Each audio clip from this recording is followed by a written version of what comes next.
Good morning. तर दिवसाची सुरुवात खूप छान झाली. तर इथं माझं आवरलं होतं, माझी आंघोळ वगैरे झालेली आहे. कपडे पण लगेच धुवून टाकले, कारण ऊन ना माझ्या गॅलरीमध्ये 12 वाजेपर्यंतच राहतं. आज बेडशीट वगैरे खूप जास्त होती, त्यामुळे अगोदर धुवून टाकलं. तर 7 वाजेपर्यंत हे सर्व काम वगैरे झाले होते माझे. तर बघू शकता सर्व कपडे वगैरे वॉश झाली होती. मस्त असा सूर्योदय झाला होता. 6:30 वाजेपर्यंत माझे सर्व हे कामे आवरली होती. मस्त आता चहा प्यायचा होता. तर कपडे वगैरे सकाळी लवकर धुतले ना, सर्व कामे आपली आवरल्यासारखे वाटतात. घरामधली फरशी पण झाली होती. नाश्त्यामध्ये ढोकळा बनवला, ते काही शूट केलं नाही कारण नंतर आम्हाला एंगेजमेंटला जायचं होतं. गल्लीतलीच एंगेजमेंट होती त्यासाठी. तर इथं मस्त असा ढोकळ्याचा नाश्ता केला दोघी मायलेकींनी आणि आम्ही निघालो एंगेजमेंटसाठी. मी, मावशी, ऋतू आणि मावशीची मुलगी वगैरे आम्ही सर्व गेलो होतो. तर हे शेजारच्या ताई आहेत, बघू शकता, मावशीच्या शेजारच्या. तर मावशी, आम्ही सर्व एकाच गल्लीमध्ये राहतो. गल्लीतल्याची एंगेजमेंट होती, म्हणजे बहीण जिथे राहते ना त्यांच्याच घरमालकींच्या मुलीची एंगेजमेंट होती.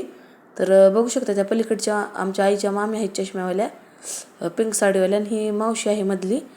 तर इथं बघू शकता मस्त अशी नवरदेव नवरीची एंट्री झाली होती. एंगेजमेंट होती, खूप सुंदर असा लुक केला होता नवरीने आणि मस्त अशी एंट्री झाली. तर बघू शकता.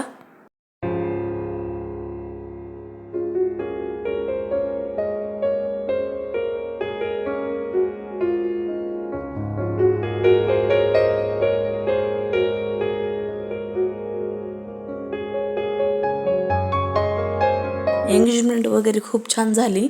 आजकाल काय होतं, वेळच्या वेळेला म्हणजे लग्न पण लागत नाहीत आणि टायमिंगला म्हणजे कोणते कार्य पण पूर्ण होत नाहीत. तर 1 वाजताचा टायमिंग होता, तरी पण 2 वाजले. नंतर जेवण वगैरे केले इथे आम्ही. तर बघू शकता मस्त असं जेवायला पण होतं. वयला तर खूपच भूक लागली होती. मी एकदम साधा सिंपल लुक केला होता, काही ज्वेलरी पण घातली नव्हती. तर मी कशी दिसत आहे नक्की कमेंट करून सांगा. तर आम्ही नंतर फोटो वगैरे काढले सर्वांनी. बघू शकता जे आहे ना तसंच गेलं, ते फक्त साडी चेंज केली होती मी. बहीण पण आली होती. डायरेक्ट मी संध्याकाळचं शूट करायला घेतलंय. 9:30 वाजले होते. घरातली सर्व कामे पण आवरली. तिकडून आल्याच्या नंतर काही शूटच केलं नाही, कारण ओवी पण आजारी आहे.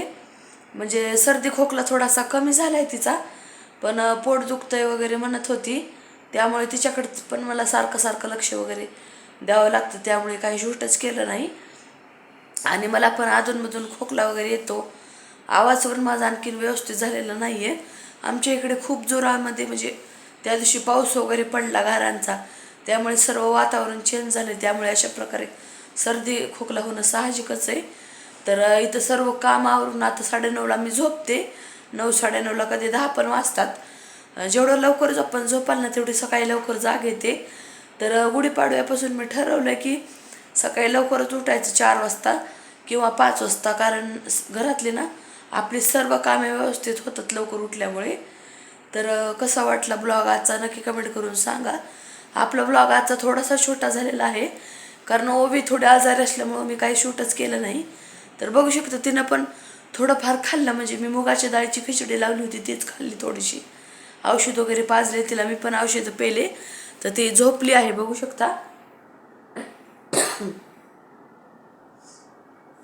तर चला, आजच्यासाठी एवढंच. इथंच म्हणजे ब्लॉग एंड करते. असाच सपोर्ट राहू द्या. तर बाय बाय.